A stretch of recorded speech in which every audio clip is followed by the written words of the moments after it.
16 तारीख को हम केएसआर के प्रांगण से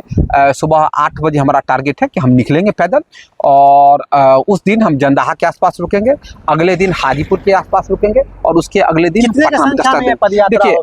कबरा खरा बाजार में लिए लुकाठी हाथ जो घर जा रहा आप उन्होंने चलो हमारे साथ, कुछ नहीं बस अकेले हम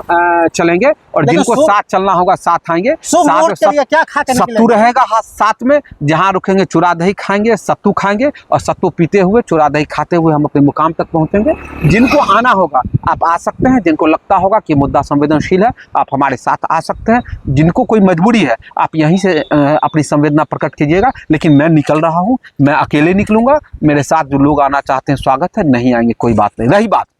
ये सरकार नहीं मानेगी तो क्या होगा, मैं फिर कहता हूं कि राम मनोहर लोहिया ने कहा था कि जिंदा कौमें 5 साल इंतजार नहीं करती, सरकार के गलत फैसलों का विरोध करती है और हम विपक्ष में हैं, विरोध हमारा अधिकार है और हम विरोध करेंगे। और बिहार के इतिहास में पहली बार होगा कि सरायरंजन या समस्तीपुर से कोई निकलकर पैदल चलकर और पटना पहुंचेगा, वहां हम विभिन्न राजनीतिक दलों के अध्यक्ष, मुख्यमंत्री माननीय और माननीय नेता प्रतिपक्ष से मिलेंगे और उन तमाम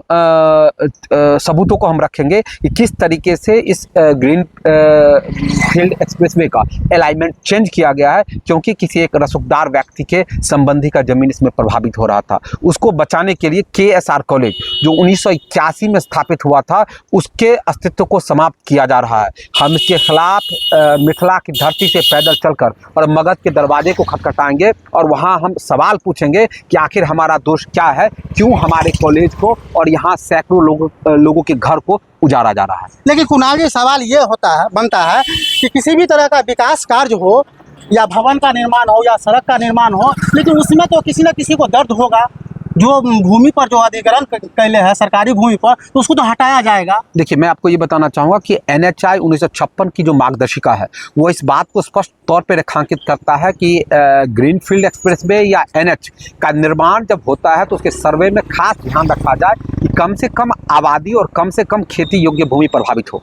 और जब वहाँ एक पहले सर्वे में अल्टरनेट व्यवस्था थी जो कवरा चौर से निकलना था, जिससे आबादी लगभग न्यूनतम प्रभावित होती, कॉलेज का पूरा अस्तित्व बच जाता, तो फिर उसको छोड़कर और कॉलेज से क्यों निकाला गया? हमारा सवाल ये है। वहाँ जगह है,